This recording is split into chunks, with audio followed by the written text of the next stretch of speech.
Class, ये आपका first chapter है the sentence. A group of word that makes a complete sense is called a sentence.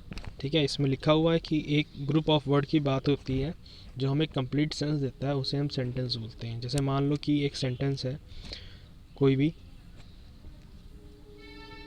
ही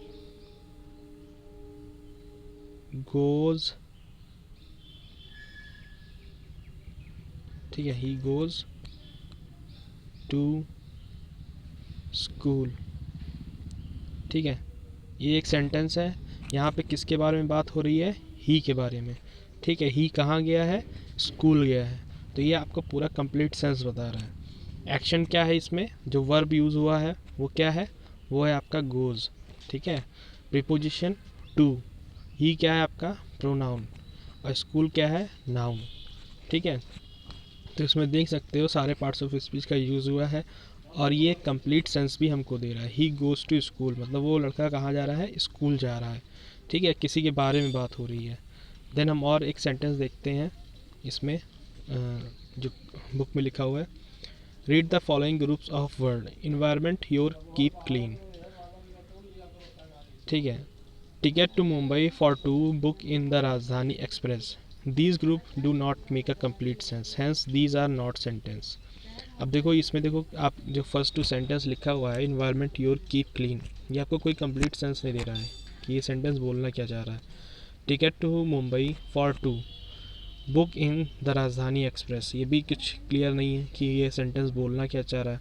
मतलब ये एक जम्बल्ड वर्ड के साइड में है, स्टाइल में है। तो इसको हम जब क्लियर करना चाहेंगे तो वो इस तरह से होगा।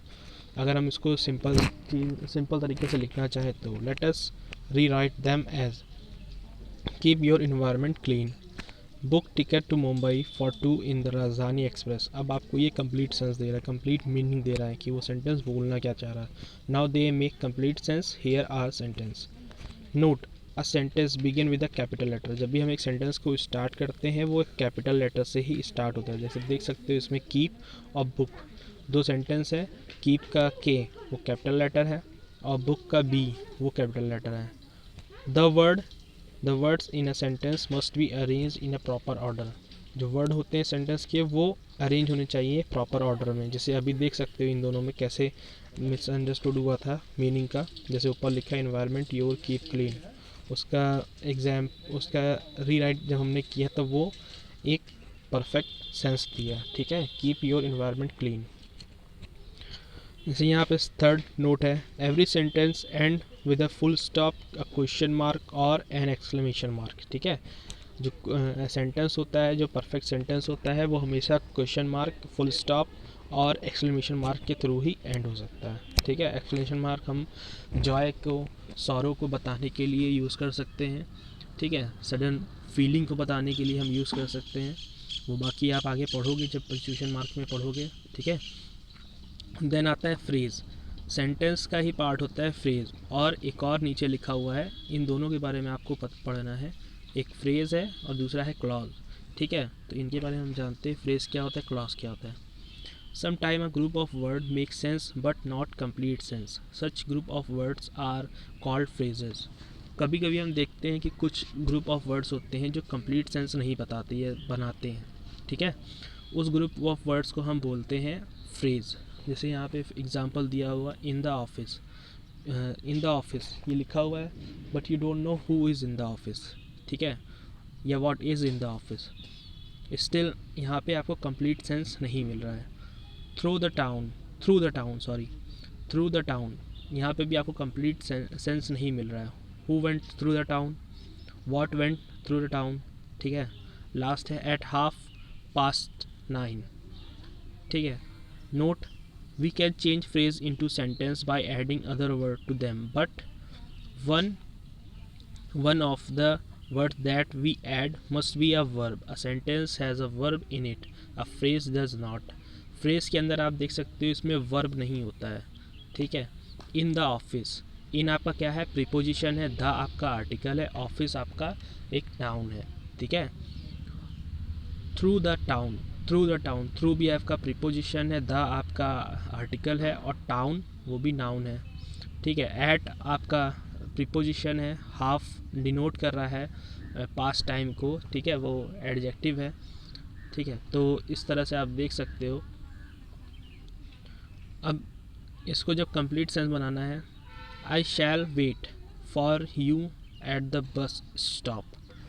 अगर हम इसमें एट द बस स्टॉप कर दें तो वो आपका फ्रेज हो गया, क्योंकि वो कंप्लीट सेंस नहीं दे रहा, उसमें वर्ब भी यूज़ नहीं है, ठीक है। I shall wait for you at the bus stop, there is no electricity in the house. अब देखो इस जो इसमें यूज़ हुआ है, ऊपर शैल वेट यूज़ हुआ है, वो वर्ब है, ठीक है। तो वो पूरा कंप्लीट सेंटेंस बना रहा है, इस फ्रेज को पूरा सेंटेंस में चेंज कर रहा है। लास्ट आता है clause, a combination of word that contains a finite verb, main verb, but is a part of a larger sentence is called clause. For example, I think you have made a mistake. Clause, a combination of word that contains a finite verb, main verb की बात हो रही है कि ये जो clause होता है वो मेन वर्ब को कंटेन करता है, मतलब लेके चलता है, but is a part of a larger sentence is called a clause. I think that you have made a mistake, you have made a mistake जो आपका है वो क्लॉज है। इसमें देखो आपका वर्ब भी यूज़ हुआ है, main verb. We can not start while it is raining, हम शुरुआत नहीं कर सकते जब पानी बरस रहा है, तो ठीक है। तो क्लॉज, फ्रेज और सेंटेंस तीनों को मैंने एक्सप्लेन कर दिया है। Still if you have a doubt in any of this three, then please write in message. Then आता है काइंड्स ऑफ सेंटेंस, ठीक है। काइंड्स और पार्ट्स ऑफ सेंटेंस हम पढ़ेंगे। Sentence are of 4 kinds. A sentence that tell us something is called a statement. It ends with a full stop. It is also known as declarative assertive sentence. Sentence के 4 types होते हैं, assertive, ठीक है, imperative, exclamatory और interrogative, और एक और होता है ऑप्टेटिव, ठीक है। टोटल 4 होते हैं वैसे। अभी आपको सिर्फ एसरेटिव के बारे में पढ़ना है। यू आर नॉट वर्दी, यहाँ पे देखो ये क्लियर मीनिंग बता रहा है, you are not worthy, trustworthy, ठीक है। यू आर नॉट ट्रस्ट वर्दी, तुम विश्वास करने लायक नहीं हो, ठीक है। तो ये पूरा कंप्लीट सेंस दे रहा है, इसलिए ये, और लास्ट में इसके फुल स्टॉप यूज़ हुआ है, इसलिए ये एसरेटिव सेंटेंस है। देन आता है a sentence that ask a question is something is called a question and with a question mark, it is also known as interrogative sentence. Did you consider my request. अब देखो इसमें जो है sentence है, did you consider my request, ये आपका एक question है, ठीक है। लास्ट थर्ड आता है a sentence that express a command और request is called imperative sentence. एक ऐसा सेंटेंस जो कमांड करता है या रिक्वेस्ट करता है, जैसे सिट डाउन, ये एक कमांड है। Request, please give me pen, ठीक है, तो ये इम्परेटिव सेंटेंस है। Command and request are very much similar statement, command और रिक्वेस्ट काफ़ी एक दूसरे से सिमिलर होते हैं। They start with capital letters and end with full stop, ये कैपिटल लेटर से स्टार्ट होते हैं और फुल स्टॉप से एंड होते हैं। जैसे do as I tell you, ये कमांड है, मैं जैसा कह रहा हूँ वैसा करो, और डू का डी देखो कैपिटल है। Please bring me a glass of water, मेरे लिए एक गिलास पानी लेके आना, तो ये एक रिक्वेस्ट है, ठीक है। तो आप देख सकते हो दोनों में जो फर्स्ट वर्ड है वो कैपिटल यूज़ हुआ है। When we are surprised or excited or feel strongly about something, we use an exclamation. A sentence that expresses a strong feeling is called exclamatory sentence. It start with a capital letter and with an exclamation mark, ठीक है। तो देख सकते हैं exclamatory sentence जो होता है वो कैपिटल लेटर से स्टार्ट होता है, एक्सक्लेमेशन से एंड होता है। What a horrible seen it was, ठीक है। इसमें व्हाट देखो जो वर्ड स्टार्ट है वो एक क्वेश्चन भी है, ठीक है। व्हाट का हम यूज़ ज़्यादातर क्वेश्चन इंट्रोगेटिव सेंटेंस के लिए करते हैं। What a horrible seen it was, last में देखो यहाँ पे एक्सक्लेमेशन मार्क लगा है, इसके लिए एक्सक्लेमेटरी सेंटेंस है, ठीक है। और सडन सरप्राइज या, ठीक है, सरप्राइज बता रहा है, और व्हाट का डब्ल्यू जो है वो आपका कैपिटल में है। लास्ट आता है पार्ट्स ऑफ सेंटेंस, ठीक है। पार्ट्स ऑफ सेंटेंस, कितने तरह के सेंटेंस होते हैं, ये सॉरी पार्ट्स कैसे होते हैं सेंटेंस के, ये देखो, ठीक है। तो हम सेंटेंस को 2 डिवीज़न में बांटते हैं, एक होता है सब्जेक्ट और दूसरा होता है प्रीडिकेट, ठीक है। यहाँ पे देख सकते हो सब्जेक्ट लिखा हुआ है, ठीक है, ये सब्जेक्ट, और यहाँ पे आपका प्रीडिकेट, ठीक है। इन दोनों से सेंटेंस बनता है।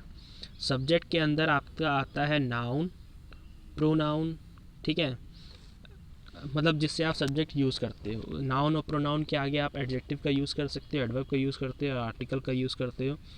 और कौन से ऐसे नाउन होते हैं, I am just asking to you, to every one of you, name the noun in which there is not use of article, in front of which we don't use any article. Name the noun in front of which we don't use any article, ठीक है। और predicate में आता है आपका verb है, object है, ठीक है। तो एक जो सेंटेंस बनता है वो इस तरह से ही बनता है। जब भी हम एक सेंटेंस बनाते हैं, सेंटेंस का स्ट्रक्चर जो होता है, नॉर्मल स्ट्रक्चर, वो इस तरह से होता है, subject plus verb plus object, ठीक है, subject plus verb plus object. अब इसमें देख सकते हो कि एक लाइन ये बनी हुई है, ठीक है, और एक ये है।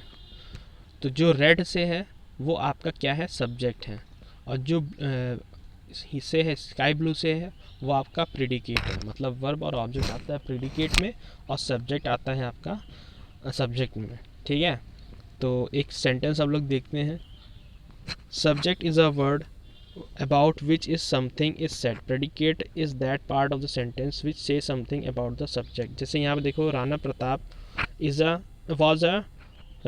was a true patriot, ठीक है, वो देशभक्त थे। राणा प्रताप क्या थे, सच्चे देशभक्त थे, ये इस सेंटेंस का मतलब है।